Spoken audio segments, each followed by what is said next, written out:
good, YouTube? It's your boy Corey back in another video. And today I'm gonna talk about how doing bad habits is a mental game. And trying to get over bad habits is a mental game. I've done a lot of bad habits in my life. I used to smoke. I never drank, but I used to smoke. I used to goon. I used to play video games all day. You know, I used to do all that shit, man. And I used to do it consistently all the time. The way you get over it is not letting it dictate your identity. And this is huge. This is huge. And I've talked about this earlier. But identity is one of the triangles of habit formation or deconstruction. This specifically about bad habits and trying to eliminate them is really about identity the most. The reason I say that is because that has a lot of the reason to do with why you're doing it in the first place and why you continue to do the bad habits. So when I was smoking, when I was gooning, when I was doing all that shit, it was because I had the mindset of that's the type of person that I am. I didn't have a mindset and an identity, a personal identity of me being a disciplined, hardworking individual. And so me doing shit like that lined up with my identity. I didn't feel like I was a hardworking guy. So me gooning and me playing video games and doing all this shit, that lined up with who I thought I was. I basically thought of myself as a loser. And so me doing that had no friction with who I am and who I think I am. And so the point is you have to reframe your mindset. You have to reframe how you feel about the bad habits.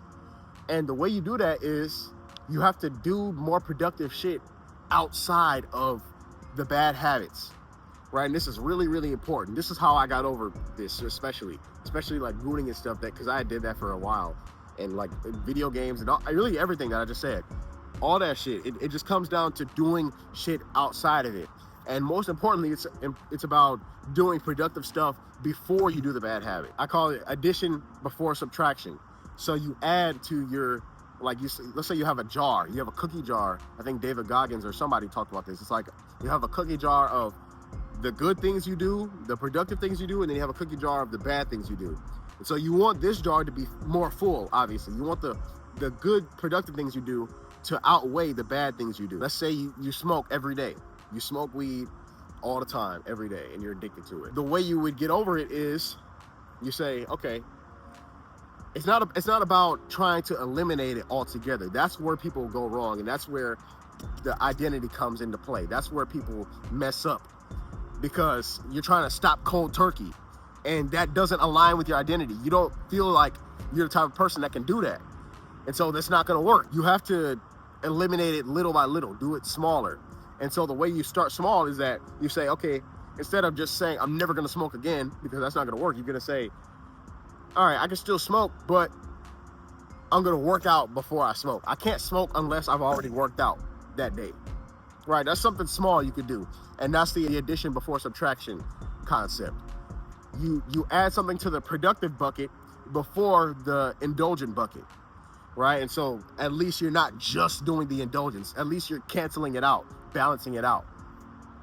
And I'm telling you, that is like that is the most crucial element to this. Whenever I would smoke, whenever I would do anything, I would say, okay, I'm not gonna do it unless I worked out first. I'm not gonna do it unless I edited a video first. Unless I worked out and edited a video first, I'm not gonna smoke, okay? That's literally what I told myself. And so anytime that I wanted to smoke or whatever, I'm like, all right, I haven't worked out today, so I can't do it. And so that also goes into your identity as well. It's because you have to be the type of person who keeps their promises to themselves. If you make a promise to yourself, you don't want to break that promise. And even if you do, here's another thing, is that you got to give yourself grace. That might seem like counterintuitive to the stuff that I be saying normally, but in this case, it's really important, especially when you don't have a great self-identity and whatnot. Like you have to give yourself grace in those areas. If you don't, you're gonna feel even worse. All right, camera died. But what I was saying was you have to give yourself grace, because if you don't give yourself grace, then you're gonna feel even worse about the stuff that you're doing. And when you're like me, I remember I didn't have a great self-identity already. And so I was reinforcing that bad identity with the bad habits. And so whenever I would set a goal for myself, like let's say I can't smoke until I work out or whatever, if I didn't meet that goal, if I didn't do it right, if I started smoking before I worked out and whatnot, it's not about just beating yourself up about it, because you're not going to be perfect immediately. Like as soon as you start this goal, as soon as you start this new path of self-improvement, you're not going to be perfect in it. You're not going to get everything correct. And that's what you have to learn. That's what I had to learn about myself. I had to learn that I'm not going to do it perfectly. And so I can't expect perfection immediately. And so if I slip up every now and then, it's okay. Like, it's just okay. That's just how life is. That's just how life works. You're not going to do everything perfectly. You know, realizing that was a very big key for me, because I used to just feel terrible about it. And then I would get into a bad self-deprecation loop, and then I would just start doing bad habits again. Because when you feel bad and you don't have that foundation of doing good habits anyway, and all you know is doing bad habits, you're just going to keep doing bad habits because that's all you know how to do. You're going to slip into comfort when you feel bad. You don't do things that are uncomfortable when you feel bad, when you're not in a good space, when you haven't built that foundation up yet. And so that's what I was doing. Whenever I would do something bad, I do a bad habit, and then you feel bad about it, and then it makes you feel like you're a loser even more. So you keep doing the things that made you feel like a loser. You know what I'm saying? You're not going to do things that make you feel like a winner if you feel like a loser. So that's why I say you have to give yourself grace. You just kind of have to move on. Like, just put it to the side and just kind of say, whatever, who cares?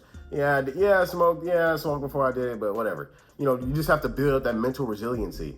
And it'll take a while before you're able to do this, probably, but it's a really important skill. It's really important to be able to just detach from that. You have to detach from your negative outcomes.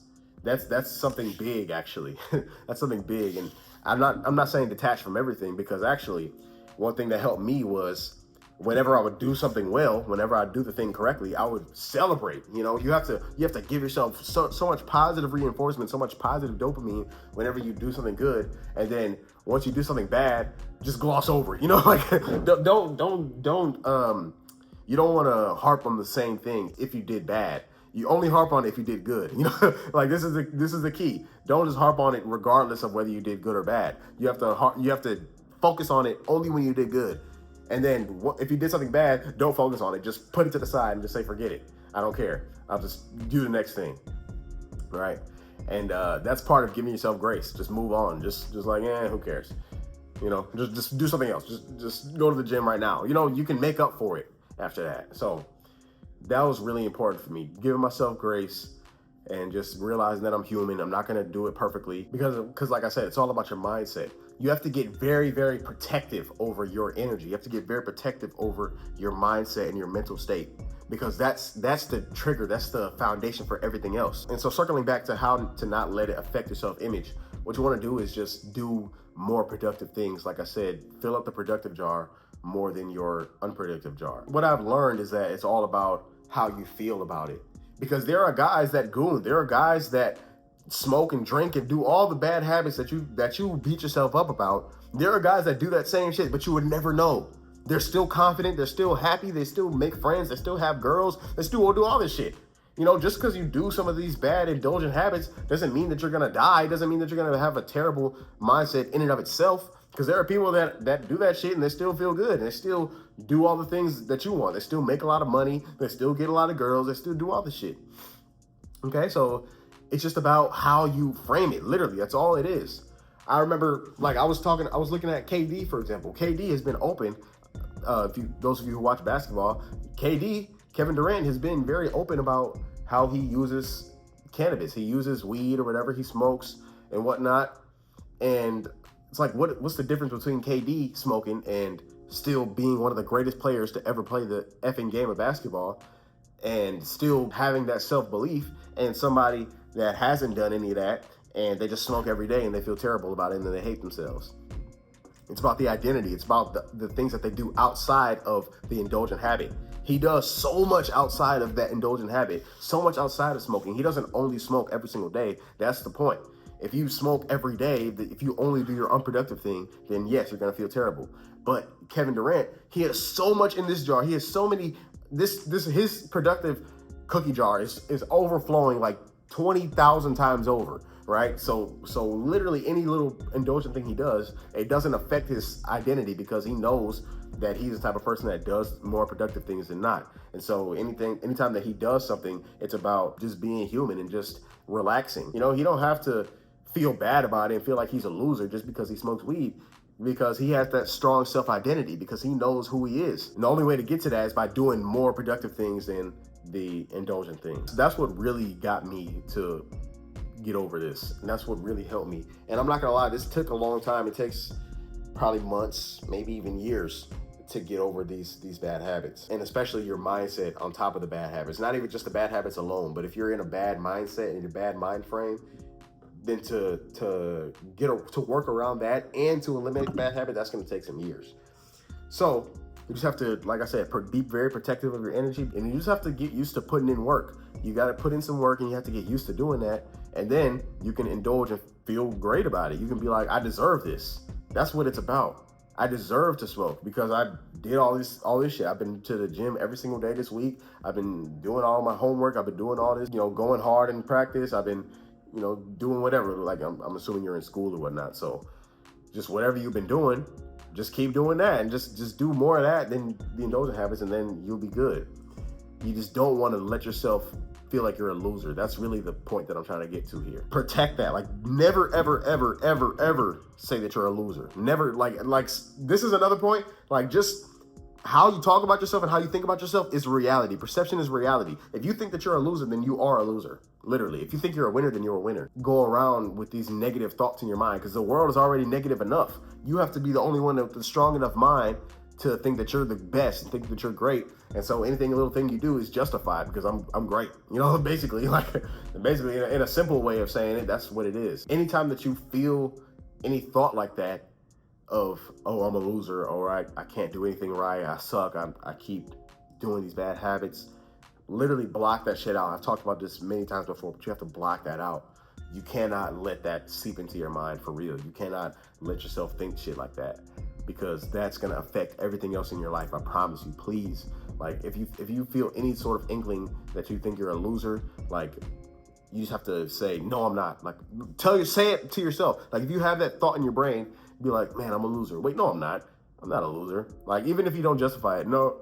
Because like me right now, I could be like, oh, I'm not a loser because I do all this, this, and this. But if you haven't done that, then you can still just say, I'm not a loser. You can just make up some shit. As long as you don't allow yourself to think thoughts like that, then you will be great, bro. And I'll get more in depth into this a little bit later. This is kind of an off-the-cuff ramble a little bit, but I just wanted to get this out. I wanted to speak on this because I've seen people in little communities that I'm in, little social media and stuff, where they're talking about how they do so many bad habits and they feel so bad about it, and they want advice as to how to stop feeling bad about it. And I'm like there's no advice that you can give to just stop feeling bad. You just have to stop feeling bad about it. Like, you have to control your own mind. You have to control how you feel about it, which you can do. That is something that you can do. You have the power to do that. That's not a crazy, far-fetched thing.